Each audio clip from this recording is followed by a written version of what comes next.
Hello guys, இன்றைக்கி ரொம்ப டேஸ்டியான ஒரு தக்காளி சட்னி எப்படி செய்யலான்னு பார்க்கலாம். இது வரைக்கும் நம்ம சேனலை சப்ஸ்கிரைப் பண்ணாதவங்க சப்ஸ்கிரைப் பண்ணிக்கோங்க. பக்கத்தில் இருக்க பெல் ஐக்கானை கிளிக் பண்ணிக்கோங்க. அப்போ தான் நம்ம வீடியோஸ்க்கான நோட்டிஃபிகேஷன் உங்களுக்கு உடனே வரும். இப்போது ஒரு பேன் வச்சுட்டு அதில் 3 டீஸ்பூன் எண்ணெய் சேர்த்துக்கலாம். எண்ணெய் நல்லா சூடானதும் அதில் உளுந்தம்பருப்பு சேர்த்துக்கலாம். உளுந்தம்பருப்பு சேர்த்துட்டு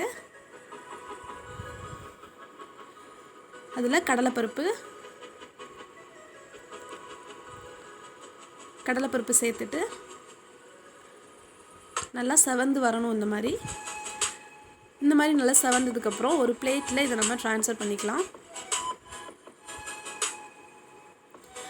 இந்த மாதிரி ட்ரான்ஸ்ஃபர் பண்ணிவிட்டு இப்போது அதே எண்ணெயில் ஒரு 6 காஞ்ச மிளகாய் எடுத்திருக்கேன், அது சேர்த்துக்கலாம்.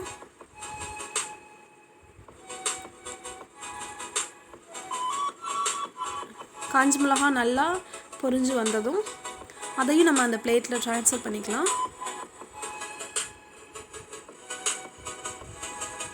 இப்போது அதே எண்ணெயில் நான் ஒரு 8 பூண்டு எடுத்திருக்கேன்,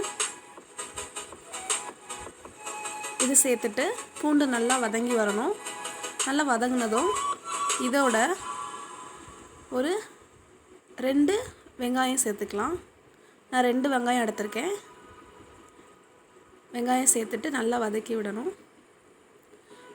வெங்காயம் நல்லா வதங்கி வந்ததும் ஒரு பெரிய சைஸ் தக்காளி சேர்த்துக்கலாம்.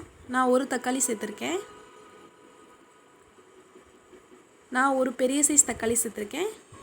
உங்கள்கிட்ட தக்காளி சின்னதாக இருந்தால் ஒரு 2 தக்காளி சேர்த்துக்கோங்க. கொஞ்சமாக சால்ட் சேர்த்துட்டு வதக்கி விடலாம். உப்பு சேர்த்தா சீக்கிரமாக வதங்கி வரும். இந்த மாதிரி வதங்கி வந்ததும் இப்போது இதை நம்ம ஒரு மிக்ஸி ஜாரில் மாற்றிக்கலாம். வெங்காயம், தக்காளி, வெள்ளைப்பூண்டு அது 3ஐயும் இப்போ ஒரு மிக்ஸி ஜாரில் மாற்றிட்டு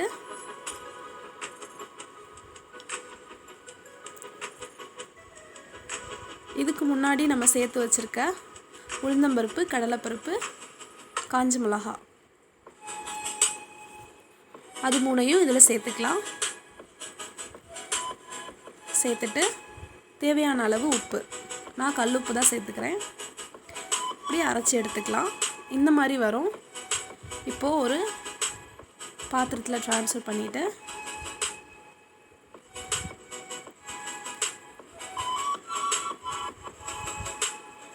இதோட மிக்ஸி ஜாரில் மீதம் உள்ள சட்னியோட தண்ணி சேர்த்து அதை கலந்து நம்ம இதில் சேர்த்துக்கலாம்.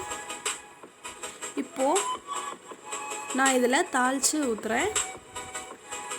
எண்ணெய், கடுகுளுந்தம்பருப்பு, வரமிளகா, கருவேப்பிலை போட்டு இதில் நான் தாளித்து சேர்த்துக்கிறேன். ரொம்ப டேஸ்டான தக்காளி சட்னி ரெடி ஆயிடுச்சு. இதை நம்ம இட்லிக்கு, தோசைக்கு சூடாக வச்சு சர்வ் பண்ணால் சூப்பராக இருக்கும். வீடியோ பிடிச்சிருந்தா லைக் பண்ணுங்கள். ஆரோஸ் கிச்சனுக்கு சப்ஸ்கிரைப் பண்ணுங்கள். நெக்ஸ்ட் வீடியோவில் பார்க்கலாம். பாய்.